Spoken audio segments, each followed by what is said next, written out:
The dusty cowboy rode into town alone. He needed supplies, simple as that. But he stopped dead in his tracks when he saw her. Standing alone outside the church, a black bride in a white dress. Her wedding dress wasn't a symbol of joy anymore. It was a mark of public shame. The townsfolk of Millbrook Valley didn't even try to hide it. They whispered and they pointed. The mail order mistake, they called her. Just another failed arrangement.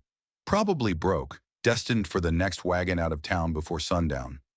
But the woman, she just stood there. Perfect composure, straight back, chin up, ignoring every last one of their cruel stares. There was a hidden strength there, buried deep beneath the vulnerable picture she made. From his saddle, the cowboy watched. His name was Jedediah Mallister, and he knew that kind of strength. He recognized the quiet dignity in her stillness. It was a resilience that mirrored his own guarded heart. He saw a survivor, and that was a rare thing. What Jedediah didn't know was that this woman's story was tangled up with his own. Her abandoned groom hadn't just run off. He'd vanished. And his disappearance, Jedediah's own secret mission into this territory. They were connected by a web of corruption so dark it had already cost men their lives. This chance meeting between two outcasts wasn't chance at all. It was the spark that was about to light a wildfire, a fire that would either expose a dangerous truth or burn them both to the ground. 3 days earlier, Winona Renfro had stepped off that dusty stagecoach, feeling the last flicker of hope. She wore her finest blue dress, the one she'd saved for this moment, and clutched a worn leather satchel that held everything she owned. In her pocket, a telegram, a promise of a new husband, a new life, a fresh start far away from the grief that haunted her. Instead, she found an empty church, and a town full of curious, unfriendly stares. She took a room at the boarding house and she waited. The first few hours crawled by. Then a whole day. Her supposed groom, a man she'd only known through letters, never appeared. The whispers started almost immediately. They followed her down the street like a stray dog. Mothers would see her coming and pull their children a little closer, as if she carried a disease. Men would look right through her, their eyes turning to glass, as if she were a ghost already. The boarding house owner, Mrs. Caldwell, grew colder with each meal Winona ate alone in the dining room. The welcome, thin as it was, had worn out completely. By the third morning, the entire town's patience had run out. So had Winona's. She smoothed the fine fabric of her wedding dress one last time. If they were going to stare, she would give them something to stare at. She walked with purpose toward the general store, her head held high. She needed supplies for the journey home, though the few coins in her pocket wouldn't get her far. The morning sun was hot, casting long, sharp shadows across the dusty main street. She pushed open the heavy wooden door, and the bell above it gave a lonely little jingle. The store fell dead silent. 3 women who had been looking at bolts of fabric immediately turned their backs on her, pretending to be fascinated by calico prints. 2 men by the counter, probably ranchers by the look of them, stopped their conversation mid-sentence. The store owner, a man named Bennett, looked up from his ledger, his face already sour, curdled like spoiled milk. "We don't extend credit to your kind," he said, his voice loud enough for everyone to hear. Winona ignored the sting of his words. She walked to the counter and placed 3 silver coins on the worn wood. The sound echoed in the silence. "I have money," she said, her voice steady and clear. Bennett just sneered. "Don't matter. Time for you to be moving along." "I've done nothing wrong," Winona said, meeting his gaze. That's when another man stepped forward. He wore a deputy's star, tarnished and dull, pinned to his dusty vest. "Vagrancy is against town ordinances," the deputy Hayes said with a smug grin. "The next stage leaves in 2 hours. I suggest you be on it." A small crowd had started to gather on the wooden sidewalk outside, drawn by the drama. Their faces were a nasty mix of curiosity and contempt. They were vultures waiting for the final blow. Some of them nodded, approving of what the deputy said.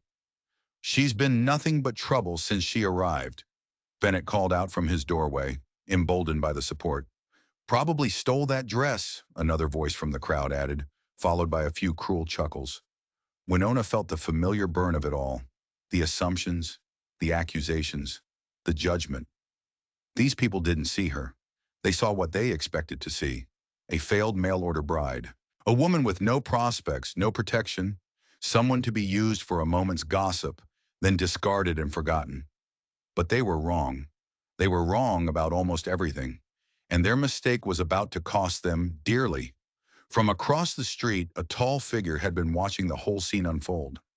Jedediah Mallister sat astride his chestnut mare, his careful eyes missing nothing. He'd ridden into Millbrook Valley an hour ago, just looking for some flour, coffee, and jerky for his journey north. Instead, he found himself watching a display of casual cruelty that made his stomach turn. But the woman in the wedding dress? She intrigued him. She was facing down a hostile mob without flinching. Her posture was straight as a rifle barrel, even as their words tried to tear her down. Most people would have broken. They would have cried or pleaded or run. She did none of those things. Jed had seen that kind of strength before.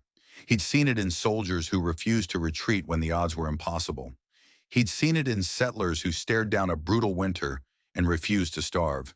He'd seen it in anyone who had learned the hard way that sometimes your own dignity is the only thing in this world you can truly control.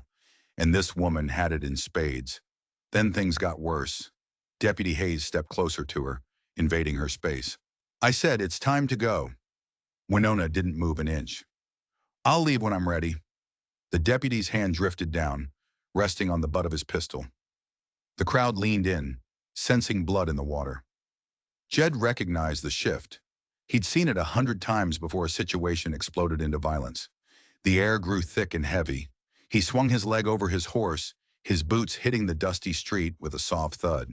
He crossed the street, his steps slow and deliberate. Is there a problem here?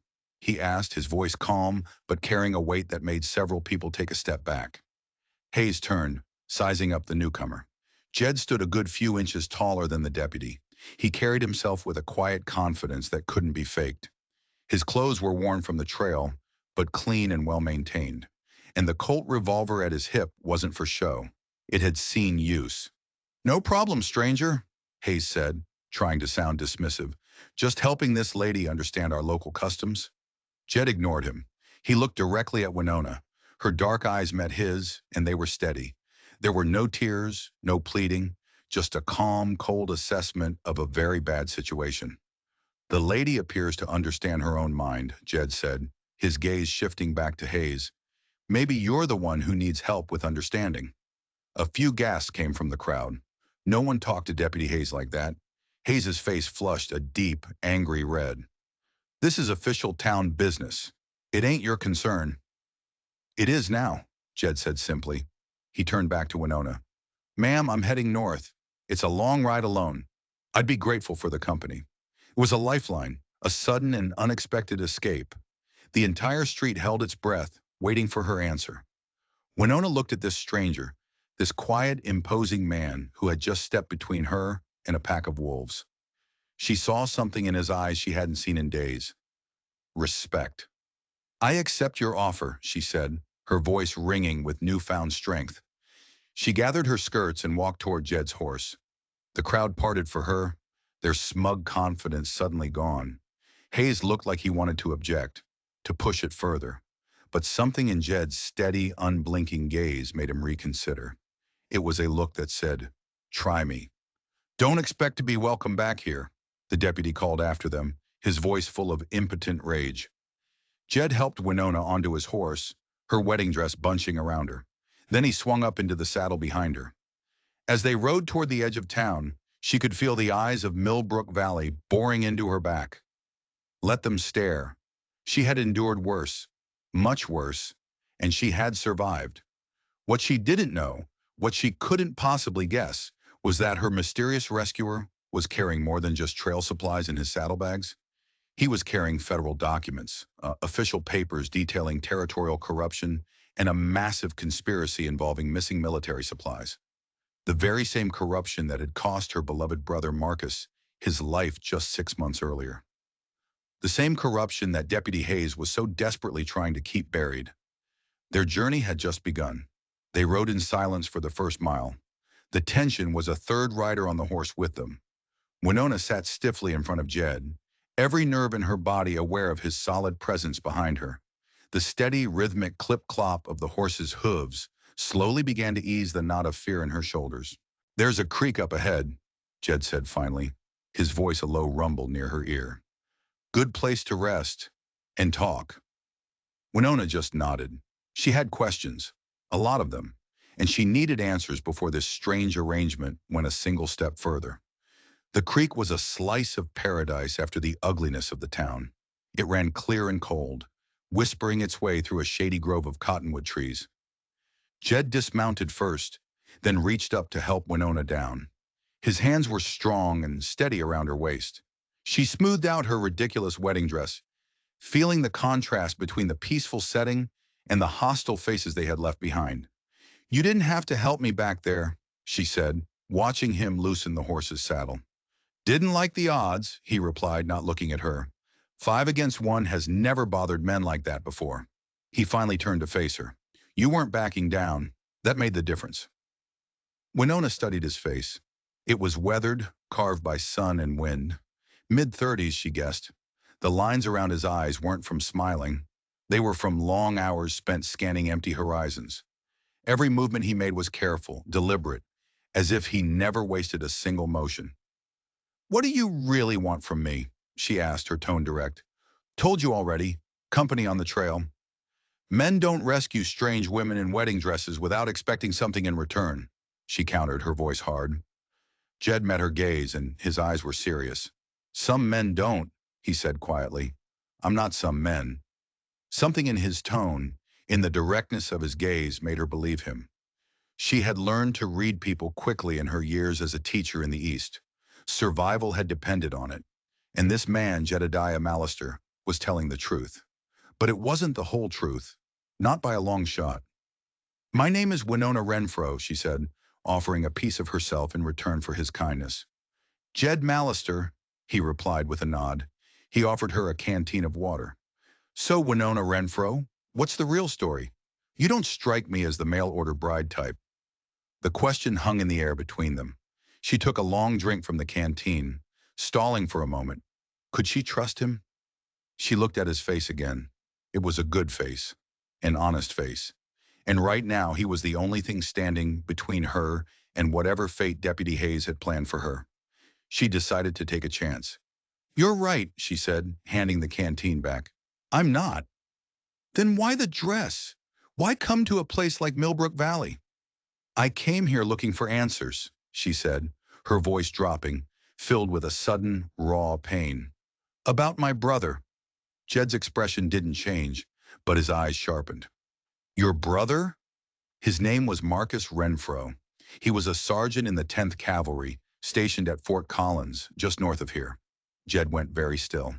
What happened to him? He died 6 months ago. I'm sorry to hear that. Don't be, she said, a bitter edge to her voice. He was murdered. The word hung in the quiet grove, ugly and sharp. Jed's calm demeanor finally cracked. A flicker of something, surprise, recognition, crossed his face. Murdered? What makes you say that? Marcus was a good soldier, Winona said, her fists clenching at her sides. He was smart, and he asked the right questions. Jed's focus intensified. He leaned forward slightly. Asked questions about what? Supply shipments that never arrived at the fort, brand new equipment that disappeared from warehouses, money that went missing from the regiment's funds. Jed's expression was grim now. He knew exactly what she was talking about. What happened to him? He asked again, his voice low and serious. The official report says he fell from his horse during a night patrol, broke his neck. Winona's voice hardened into steel. But Marcus was the best rider in his entire unit. He grew up on horseback. He didn't just fall. You think someone killed him to shut him up? It wasn't a question. I know someone killed him, she insisted. He wrote me letters. He knew he was in danger. He described what he discovered. He even used secret codes we made up when we were children, just in case someone else read them. Jed was on his feet now, his mind racing. You still have these letters? Winona patted the worn leather satchel at her feet.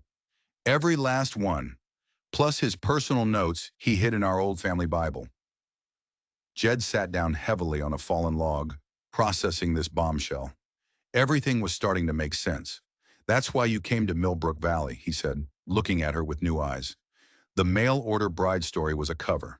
His last letter mentioned this town. Something about corrupt officials and missing supplies being funneled through here. I used the bride story to travel safely, to get into town and investigate without raising suspicion. That's a dangerous plan for a woman alone, he said, a note of admiration in his voice. Safer than announcing I was Marcus Renfro's sister, and I was here asking questions about his so-called accident. Jed nodded slowly. The pieces were clicking into place. Her incredible composure under pressure. Her careful observation of the townspeople. And especially the way Deputy Hayes had been so damn eager to get rid of her. You think Hayes is involved? Jed asked. His reaction was too strong, Winona reasoned. Too personal. Men don't get that hostile over a stranger unless they have something to protect, something to hide. What exactly are you hoping to find with those letters? Winona opened her satchel and pulled out a small, precious bundle of papers tied with a ribbon. Marcus wrote about a network, a conspiracy, military officers, territorial officials, local businessmen like Bennett at the store, all working together to steal government supplies and sell them privately on the black market. That's a big operation, Jed mused. Big enough to kill for, she finished. She handed him one of the letters. Can you read this? Jed took the paper. It looked like completely innocent family correspondence. Talk of the weather, questions about their mother's health. Looks normal to me, he said. Read every third word in the second paragraph, she instructed, and skip the connecting words.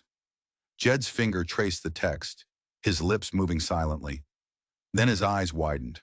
Supply, theft, Hayes, Bennett, territorial governor. He looked up at her, a stunned expression on his face. My God. Marcus hadn't just been suspicious. He'd figured out the entire conspiracy, and he'd named the men responsible. Winona stood up and walked to the edge of the creek. The clear water rushed over the smooth stones, carrying away leaves and debris, leaving the stream bed clean. She wished justice worked the same way. So clean, so simple. If we work together, Jed said, standing beside her, we might actually be able to expose them all. Might, she repeated, her voice full of doubt. Or we might end up just like Marcus. That's a risk I'm willing to take. Winona looked at him, really looked at him. Why? She asked. Why would you risk your life for this? For a stranger? Jed looked off towards the horizon, his jaw set. Because Marcus died trying to do the right thing. Because good soldiers deserve better than an unmarked grave, and a lie for a eulogy. Because someone needs to speak for the ones who have been silenced. He turned back to her, his gaze intense. And if we succeed, then maybe the next Marcus Renfro will live to come home to his family. In that moment, Winona knew she could trust him. Jed held out his hand. Partners? A genuine smile touched Winona's lips for the first time since she'd stepped off that stagecoach in Millbrook Valley. She took his hand. His grip was firm and reassuring. Partners. Their secret war had just begun. They rode back into Millbrook Valley the very next morning, but not as Jed and Winona. They returned as brother Jedediah and his cousin, sister Winona, traveling missionaries seeking to establish a school for the children on the army base. The disguise was Winona's brilliant idea. People, she reasoned, talked freely around religious folk.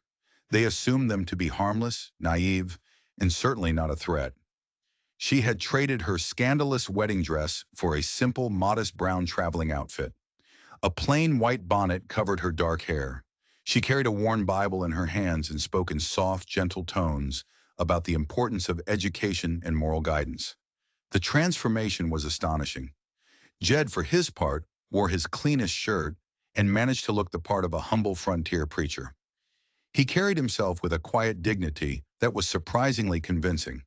His Colt revolver, however, remained hidden but ready beneath his coat. They made a surprisingly convincing pair. Their first stop was the boarding house. Mrs. Caldwell greeted them with the same suspicious glare as before. We don't usually accommodate your sort. Together, she said, eyeing them up and down. Sister Winona is my cousin, Jed explained smoothly, his voice calm and pious. We travel together for safety. We're on a mission from the church to establish schools throughout the territory. He placed a few coins in her hand, more than the room was worth. Money, it turned out, was a universal language. Mrs. Caldwell's suspicious attitude softened considerably. Well, in that case, the army base just north of town might be interested in your services. Lots of families there, with children running wild. We would be most grateful for an introduction, if you could arrange it, Jed said with a humble bow of his head. Within hours, their cover story had spread through the town like wildfire. The hostile glares Winona had endured before were replaced with looks of grudging respect.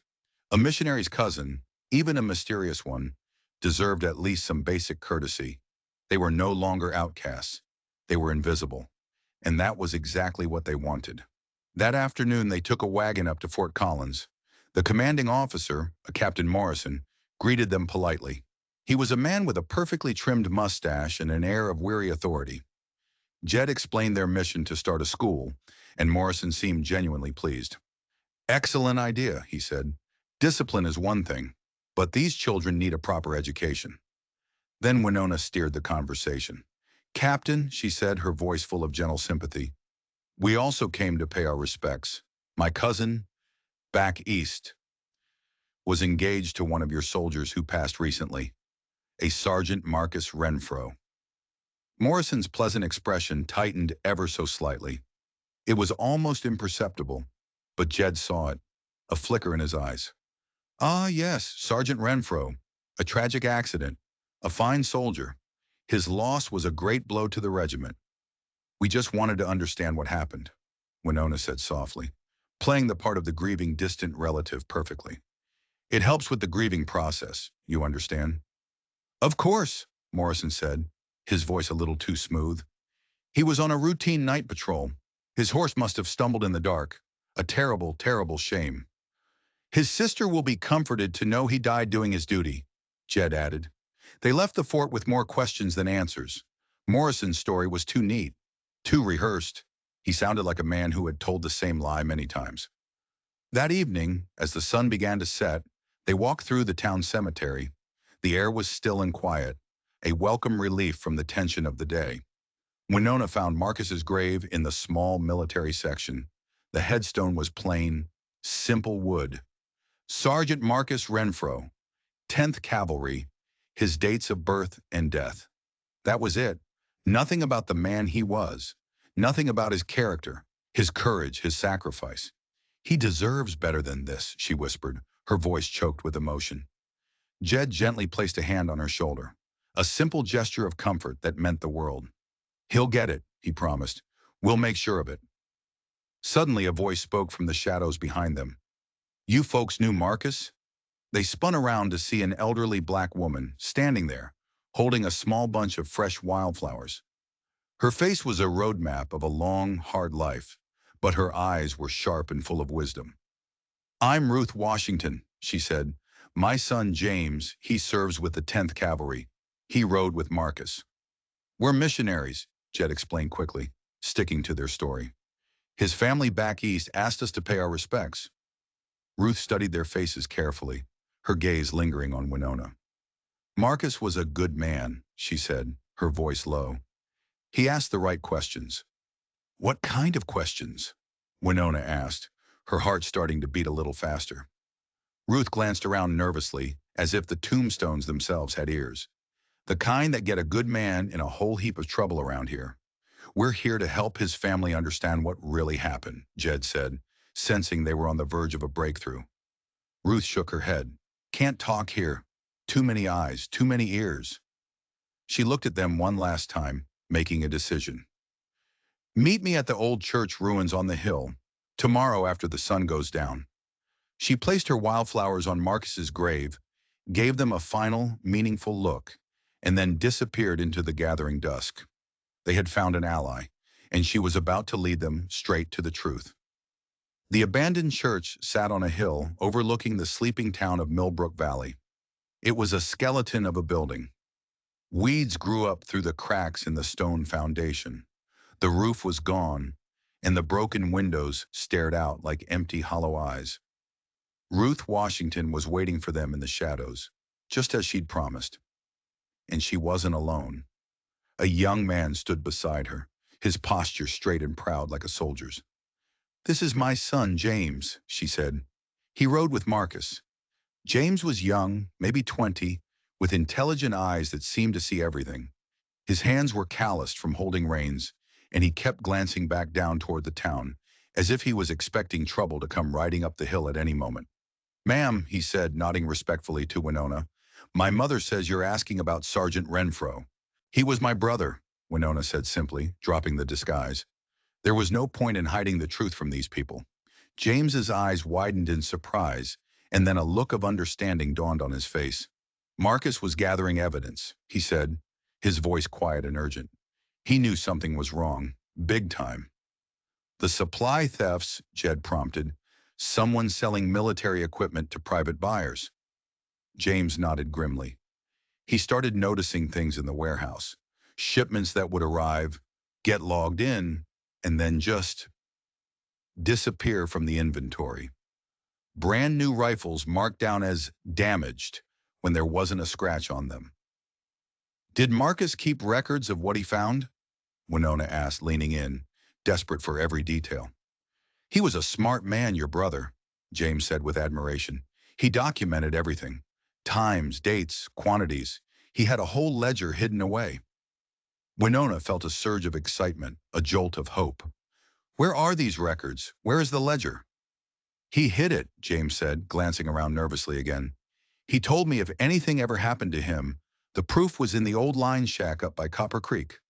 He paused, looking at Winona more closely. "You know," he said slowly, "you have his eyes. I knew I recognized you." A chill went down Winona's spine. If James, an ally, recognized her, how long would it be before their enemies did too? "We need to find that line shack," Jed said as they prepared to part ways. "Tonight." "It's too risky," James warned. "Hayes has eyes everywhere. He might follow you." "It's more risky to wait," Jed countered. "He's already suspicious of us. We're running out of time." They left town separately under the cover of darkness. Winona took the main road heading north, making it look like the missionaries were continuing their journey. Jed circled around through the dark rolling hills, a ghost in the night. They met up an hour later at Copper Creek. The line shack was small and dilapidated, barely more than a shed. Inside, a thick layer of dust covered everything, except for one corner. There, the floor was clean. Someone had clearly spent time there recently. Jed found it immediately, a single loose floorboard. He pried it up, and there, nestled in the dark space beneath, was a package wrapped in oiled cloth to protect it from the damp. Marcus's ledger. His hands trembled slightly as she unwrapped it. It was all there. Page after page of his neat, precise handwriting. Supply manifests with the discrepancies clearly marked in red ink. Copies of letters between corrupt officials outlining their plans. Financial records showing huge payments being made to private bank accounts. Names were listed: Deputy Hayes, Bennett, the store owner, Captain Morrison, and at the very top of the list, a name that made her blood run cold: the territorial governor himself. "This is it," Winona breathed, her voice filled with awe and grief. "This is the proof of everything." Jed studied the papers, his face grim. He recognized some of the names from his own investigation. The amounts of money matched the federal funds that had been reported missing. "Your brother was thorough," he said quietly. "Thorough enough to get himself killed," she replied, her voice breaking. And then they heard it. A sound outside that froze them both in place. The unmistakable sound of horses, multiple riders approaching fast. Jed moved to the grimy window, peering out into the darkness. "It's Hayes," he whispered. "He's got 3 other men with him." They were trapped. Winona quickly gathered the precious documents, clutching them to her chest. "The back window," Jed hissed. "They'll see us. We'll be exposed." The riders reined in their horses right outside the front door. Hayes's voice boomed through the thin wooden walls. "Check inside. They've got to be in there somewhere." Jed didn't hesitate. He pointed to a loose board in the back wall, near the floor. They squeezed through the narrow gap, just as heavy boots stomped onto the front porch.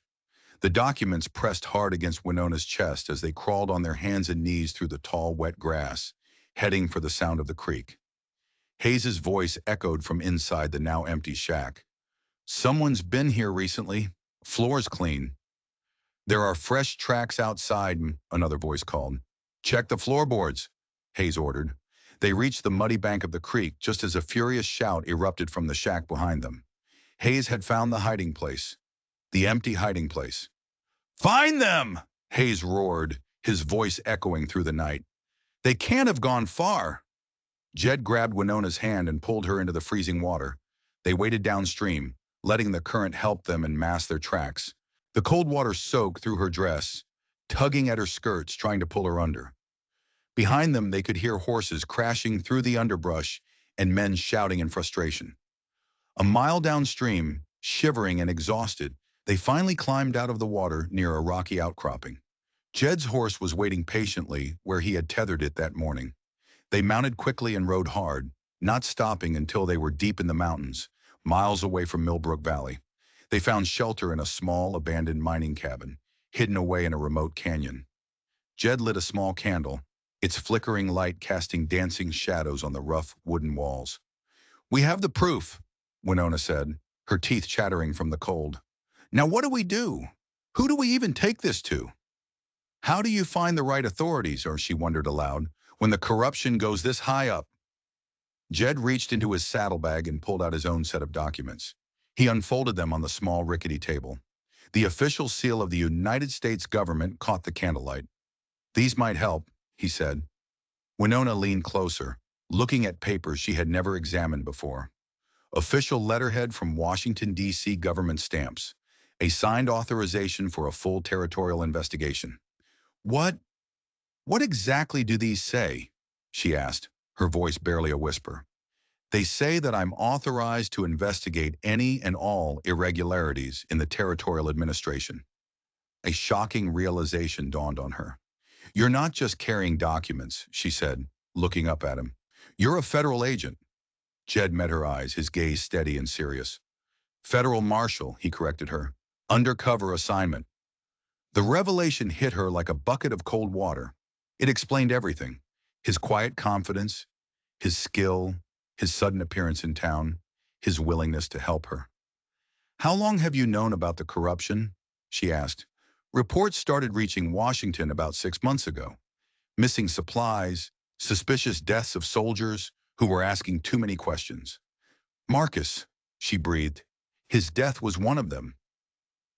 Your brother wasn't the first soldier to die for asking the wrong questions in this territory, Jed said grimly. A wave of anger washed over her, mixed with a strange sense of relief. You've known all along what happened to him, she accused. I suspected, he corrected her gently. I couldn't prove it. That's why they sent me here, to get the proof. Why didn't you tell me sooner? I needed to be sure you were who you said you were, he admitted, and I needed to verify your evidence. I couldn't risk exposing my mission. He gestured to the pile of Marcus's papers on the table.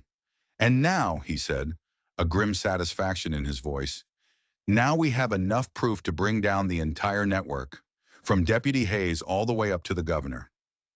Just then, a sound outside interrupted them. Horses, approaching in the darkness. Jed blew out the candle in an instant, plunging the cabin into blackness. He moved silently to the window. 4 riders were coming up the main trail. Hayes, Winona whispered from across the room. Can't tell yet. The riders stopped about 50 yards from the cabin. A voice called out, slicing through the night. We know you're in there. Come on out with your hands visible. Jed didn't need to see the man's face. He recognized that voice. It was Hayes. Back door, Jed whispered urgently. Move quietly. They gathered their precious documents and crept toward the rear of the cabin. Through the cracks in the wall, the moonlight revealed more riders. They were completely surrounded. Hayes had brought enough men to cover every possible exit. You're surrounded, Mallister, Hayes shouted. There's no point in running anymore. Jed quickly checked his revolver. 6 shots, against at least 8 men. The odds were not good, but he had to try something. Federal Marshal, he called out, his voice strong and clear. I am placing you and your men under arrest. I'm ordering you to stand down. A wave of mocking laughter echoed from the darkness around them. There ain't no federal marshals out here, friend, Hayes yelled back. Just a couple of thieves and troublemakers. Check my saddlebags on the horse outside, Jed shouted. The authorization papers from Washington are in there. Papers can be forged, Hayes retorted, and evidence can be planted. Winona suddenly understood the terrifying trap they were in. Hayes wasn't going to arrest them. He was going to kill them. He would claim they were dangerous criminals who were carrying false documents. And dead criminals can't contradict a lawman's story. They'll see us if we run for it, she whispered, her heart hammering against her ribs. Not if we create a distraction, Jed said, his mind working fast. What kind of distraction? He pointed to an old oil lamp sitting on the table. These old mining cabins burn fast. Winona nodded, her eyes wide with understanding. They gathered the most critical documents, Marcus's ledger and Jed's federal papers, and prepared to run for their lives. Jed lit the lamp, the wick catching with a soft whoosh. He didn't hesitate. He threw it against the dry, brittle wood of the front wall. Flames erupted instantly, spreading with terrifying speed. Shouts of surprise and alarm erupted from the riders outside. Fire! They're burning the evidence! In the chaos and confusion, as the men rushed forward to try and fight the flames, Jed and Winona slipped out the back door. Gunshots cracked through the night air as they sprinted toward the dark outline of the creek. Bullets whizzed past their heads, thudding into the trees around them. They reached the water just as the entire cabin became a roaring torch, lighting up the whole hillside like a giant funeral pyre. The current was strong, pulling them downstream, away from the gunfire and the shouting, away from the burning proof of their innocence. A mile later, they crawled onto the opposite bank, soaked, freezing, and gasping for air. Behind them, the orange flames painted the night sky. Smoke billowed up into the starlit darkness. Where do we go now? Winona asked, her voice trembling. Denver, Jed said without hesitation. The federal courthouse.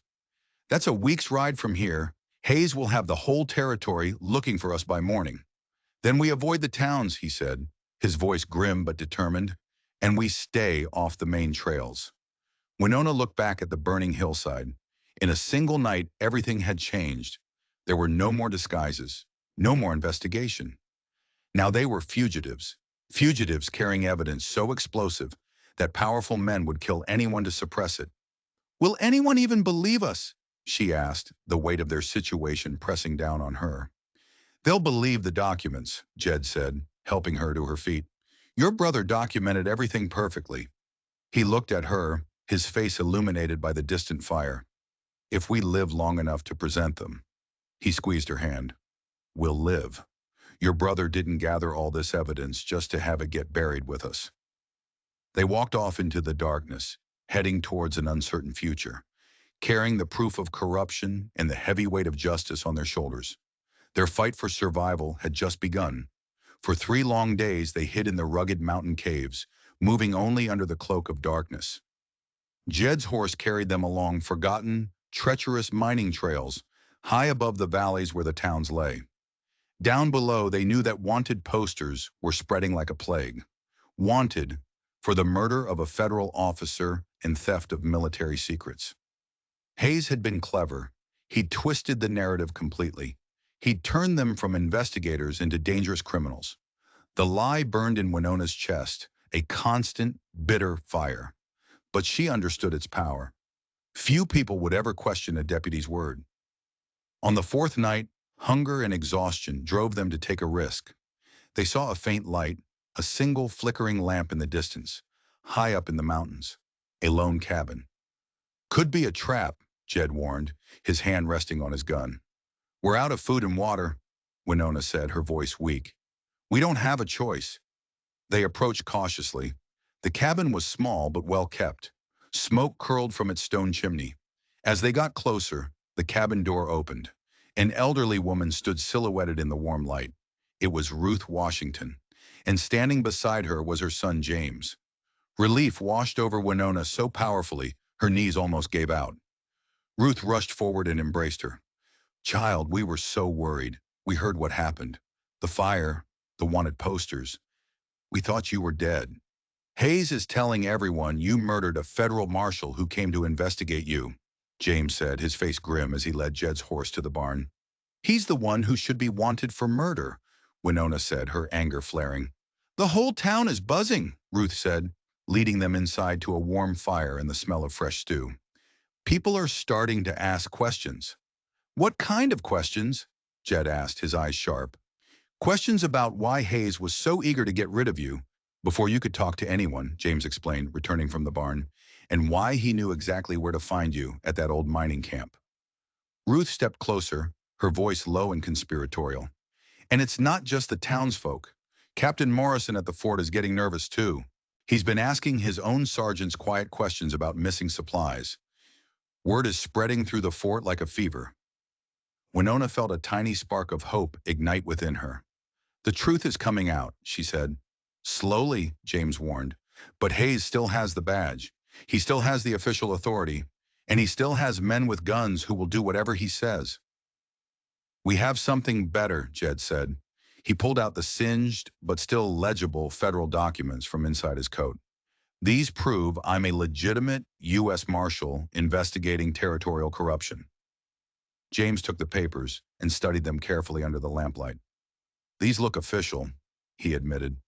They are, Jed confirmed. Washington sent me here 6 months ago. Ruth's eyes widened. You mean the government? They know about the corruption? They suspect it, Jed said. These documents, along with Marcus's ledger, will prove it. Then why are you running? Ruth asked, confused. Why not just ride in there and arrest Hayes yourself? It's one marshal against 8 corrupt lawmen and a territorial governor, Jed explained. I need official backup. I need to get this evidence to Denver. How long will it take to get help? James asked. 2 weeks if I ride hard and don't get shot in the back. James shook his head slowly. Hayes won't wait 2 weeks. He's getting desperate. He knows the truth is starting to leak out. He leaned forward, his voice dropping to a whisper. He's talking about burning down the old church ruins. He says it's a public hazard.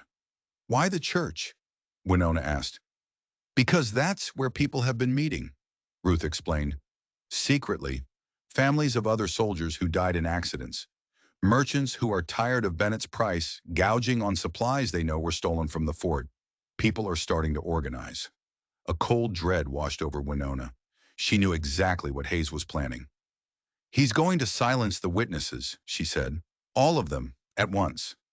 We can't let that happen, Jed said grimly. What choice do we have? James argued. We're outnumbered. We're outgunned. Maybe not, Jed said thoughtfully, a new plan beginning to form in his mind. Maybe we don't need to outgun him. Maybe we just need to outsmart him. He looked from James to Ruth and then to Winona. My mission was to gather evidence, not to start a war, he said. But circumstances have changed.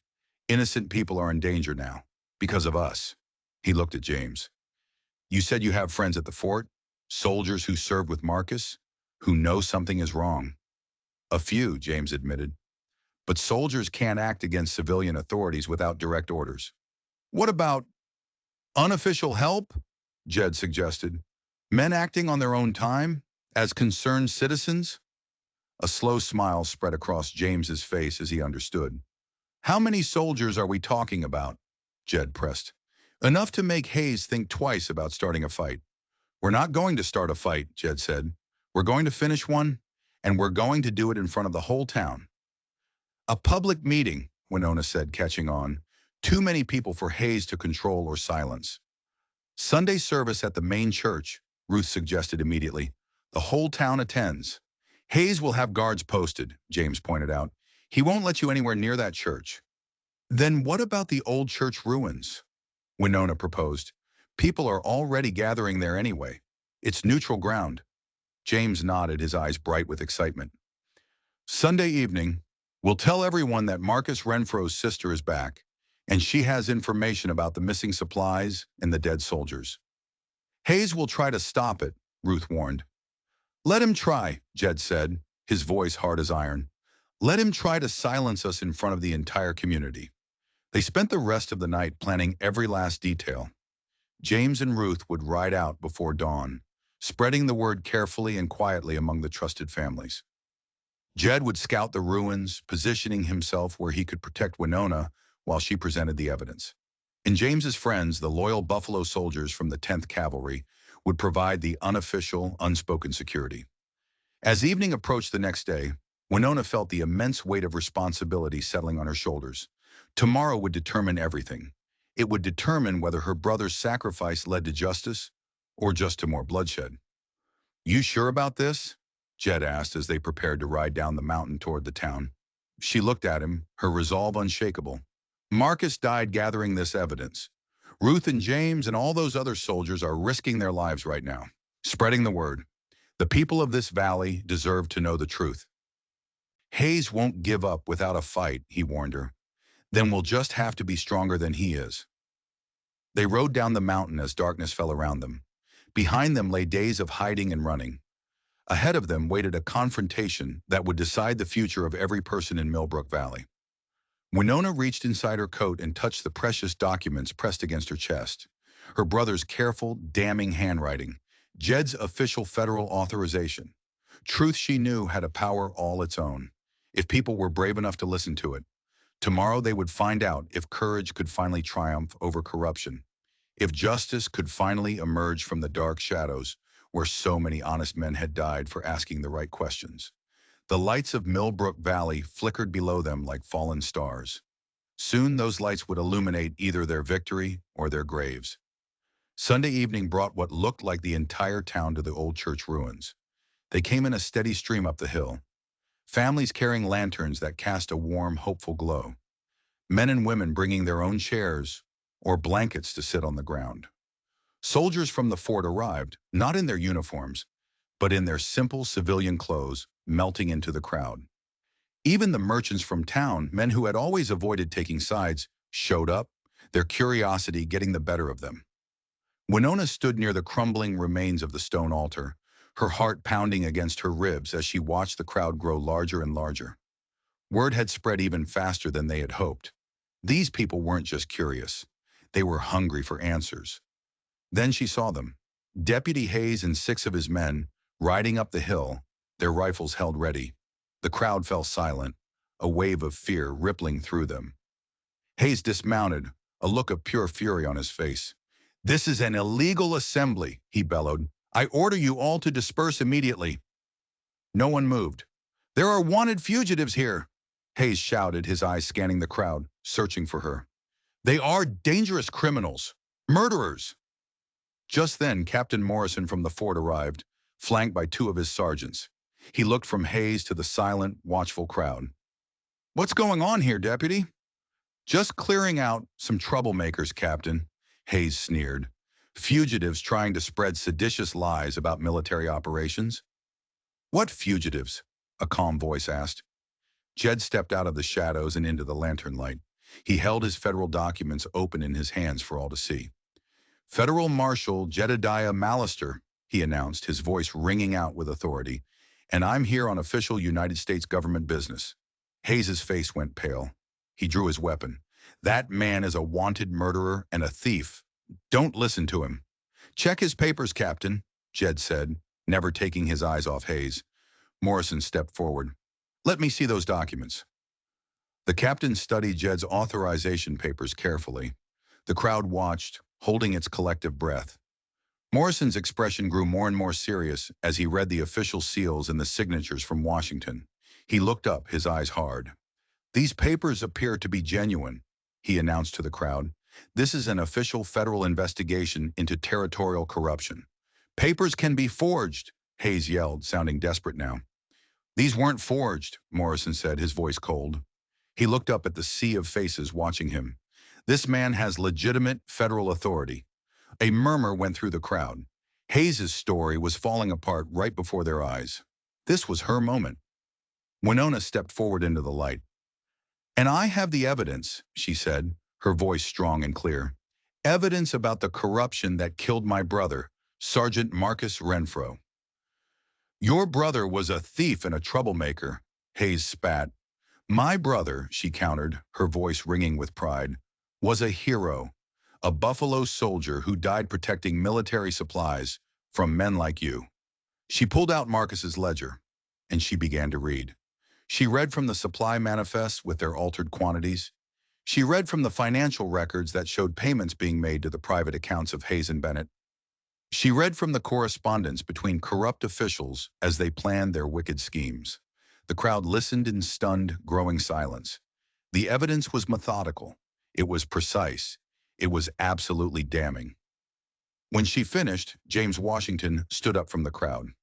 "I served with Marcus Renfro," he declared, "and every single word she is saying is the truth." Then other soldiers began to stand. One by one, they confirmed the details from Winona's evidence. They spoke of the missing equipment they had noticed, the questions they had been ordered not to ask, the threats they had received for being too curious. Hayes looked trapped, his eyes darting around for an escape. "These are all lies," we yelled. "Lies designed to undermine military discipline and authority." "Then explain this," Winona said, her voice like ice. She held up the final piece of evidence, the telegram from the governor's office. She read it aloud, her voice unwavering. She read the orders to cease all internal investigations, the orders to transfer any problematic personnel. Captain Morrison's face darkened with fury as he heard the words of his commanding officer being used to cover up a crime. "I was never informed of any governor's directive," he said, his voice dangerously low. "That's because you weren't part of the conspiracy," Jed said. "Their whole plan required keeping the honest officers like you in the dark." The store owner, Bennett, pushed his way toward the front of the crowd, his face sweating in the cool night air. "Now hold on a minute. Are you saying the territorial governor himself is involved in this?" "The evidence speaks for itself," Winona said. Morrison stepped forward, placing himself between Hayes and the crowd. "Marshal Mallister is here on official federal business," he declared. "This now falls under military jurisdiction." "You can't interfere with civilian law enforcement," Hayes protested. "I can," Morrison countered, "when civilian law enforcement is threatening a federal investigation and stealing military supplies. That makes this a military matter." The standoff stretched for a tense, silent moment. Hayes and his 6 men had their guns. Morrison had the authority, but only 2 sergeants with him.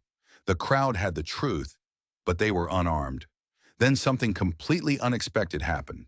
Mrs. Caldwell, the boarding house owner who had treated Winona with such disdain, stood up. "I want to hear the rest of this evidence," she said, her voice firm. Other voices joined hers. First a few, then a dozen, then the entire crowd. People who had remained silent for months, for years out of fear, began demanding answers. The momentum shifted like a tidal wave. The community had chosen truth over fear. Hayes looked at the faces surrounding him. No longer a fearful mob, but a jury of his peers. And he knew. He had lost. "This isn't over," he snarled. "Oh, yes, it is," Captain Morrison said firmly. "Deputy Hayes, I am placing you and your men under military arrest, pending a full federal investigation of these charges." "You have no authority over me." "I have authority over the theft of military supplies," Morrison shot back. He nodded to the dozens of plainclothes soldiers scattered throughout the crowd. They moved as one, surrounding Hayes and his stunned deputies. Outnumbered, outmaneuvered, and facing a town full of hostile witnesses, the corrupt lawmen finally surrendered their weapons. Justice had come to Millbrook Valley. Over the following weeks, federal investigators arrived from Denver. Winona's evidence, so carefully gathered by her brother, provided the rock-solid foundation for a series of prosecutions that reached all the way to the territorial governor's office. Marcus's hidden documents unraveled a systematic web of corruption that involved dozens of officials. Captain Morrison personally led the internal investigation at Fort Collins, cleaning house with a righteous fury. Hayes and his co-conspirators faced federal charges for theft, conspiracy, and murder. The trials drew attention from newspapers all across the territory, and at each and every proceeding, Winona testified. Her calm dignity and her thorough, irrefutable evidence impressed every judge and jury. She had transformed from a dismissed, shamed mail-order bride into a respected advocate for military families who had lost their loved ones under suspicious circumstances. The territorial government was forced to establish new, strict oversight procedures for all military supplies, and Sergeant Marcus Renfro received full posthumous honors for being a soldier who died protecting federal property and upholding his duty. His grave received a new headstone, carved from fine marble, listing his full-service record and his commendations for bravery. 6 months after that fateful evening at the church ruins, Winona and Jed were married in that very same spot. The ceremony drew families from all across the territory. Many of them were people whose own loved ones had finally been vindicated by the investigation that she and Jed had risked everything for. Ruth Washington served as her matron of honor. Her son James proudly gave away the bride. A new church was being built in Millbrook Valley, a church founded not on fear and judgment, but on courage and truth. Justice had finally emerged from the shadows, all because one brave woman refused to back down, and one good man decided to help. If you were moved by Winona's fight for justice, don't forget to hit that like button and subscribe for more stories of courage and redemption.